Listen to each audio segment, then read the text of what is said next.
So it's time for the Canadian Grand Prix after the snooze fest of the Monaco Grand Prix, which I didn't even make a review on, it was that boring. We head to Montreal, where it's a track where it's basically a street circuit, so we're on for a third straight race of no overtaking. Let's go into it. So free practice kicked off with no one coming out because there was a yellow flag, because there was no one out on track. Even Lewis Hamilton was bored of his Mercedes career, as he spent the entire FP practice session waving to the fans. And that's exactly how you're going to get a podium in this race. Isn't that right, Lewis Hamilton? Meanwhile, also in other action, we also had a Ferrari of Charles Leclerc, who messed up the first sector. Then it was also Daniel Ricciardo's turn to go wide. Let's hope an RB doesn't go over there in the race. Also off the road was Max Verstappen. Surely he's not going to take pole and win this race then, is he? Yeah, I know. Meanwhile, off the road was Logan Sargent trying to find a job after his exit from Formula 1 at the end of this year. That's more than likely. Even another man who was clearly out of job for next year is Valtteri Bottas, who went off into the grass just to have a little shower. It's the type of thing they do in Australia, you see. Also out there was Jack Doohan, who's definitely going to replace Esteban Ocon at the end of the year, and he got to do one lap. Let's move on to FP2 then, and it was the Ferraris who weren't looking that quick. Also not looking quick was Kevin Magnussen, who tried to find an advantage by going into the grass, and it didn't work. But also what wasn't working was the other drivers. Kevin Magnussen skipping the grass annoyed the Ferrari, and also going off the road was Logan Sargent, who even found another runoff area to find a new career destination. Oh yeah, did I forget anything from Friday running? Joe Granu hit the barriers. That's certainly what he needs to do to keep his seat at Sauber next year. Let's hope then he doesn't do it again. Oh yeah, FP3. She crashed straight away, so that was fun, wasn't it? Meanwhile, all the drivers tried to miss the track. That included Alonso, Russell, then it was Lando Norris's turn to miss the track, and then followed by Sergio Perez. And Charles Leclerc took his own approach by going off the track. Valtteri Bottas was also the second Sauber to go off the road. Thankfully for them, it wasn't a big crash, and it was just more of a runoff area. However, it was Lewis Hamilton who topped the session, and I started to dream that Mercedes finally could put their act together and take pole position, as I'm a big Lewis Hamilton fan, in case it wasn't obvious enough. The big shock in Q1 though was Sergio Perez, the Red Bull driver, out in Q1 again, and even he had different tactics to try and make him go quicker. Hitting the halo was a boost for him, but it didn't help him make through to Q2. Same thing happened for the Ferraris, with Alex Albon, who knocked out Perez, knocked out both Ferraris, and the people we were all thinking was going to win this year's championship were out. Looks like Max Verstappen is going to win the championship then. All I can say is officially the 2024 title is over, and let's hope they don't mess it come Sunday. McLaren enjoyed watching this, and it meant they could take a pole position, except it wasn't McLaren or Max Verstappen on pole position. Instead it was George Russell who set the identical lap then to Max Verstappen, with his run not improving. However, there was only one man who could improve, and that's the 7-time world champion Lewis Hamilton. Oh, he's 7th. Absolutely annoying me. Lewis Hamilton ended up 7th on the grid, and I was absolutely infuriated. So let's go into the Grand Prix then. It's the Canadian Grand Prix.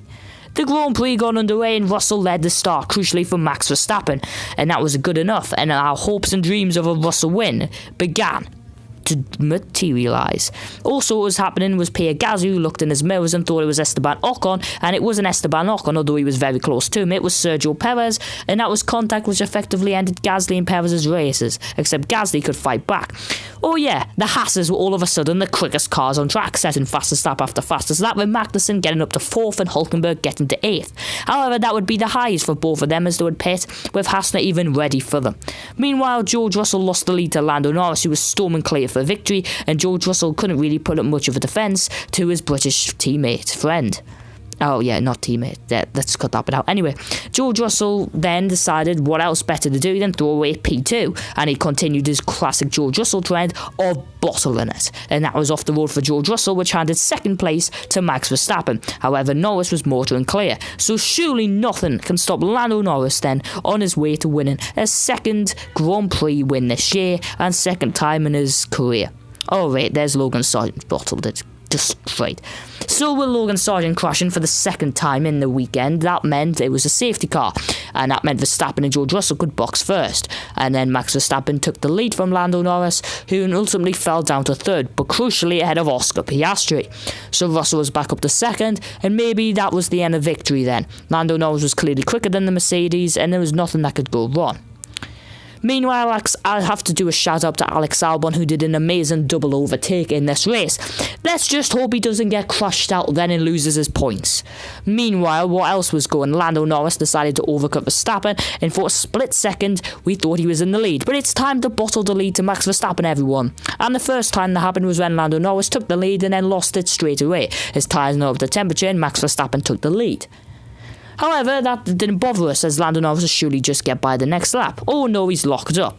So with Lando Norris bottling the victory as he always does all the time, it was time to see if George Russell could get past, which he did with ease. George Russell getting past the Pi McLaren and putting him with a shot of actually taking the win. And I personally believed he had the pace to. So what went wrong? Oh, he's off the track again. Brilliant.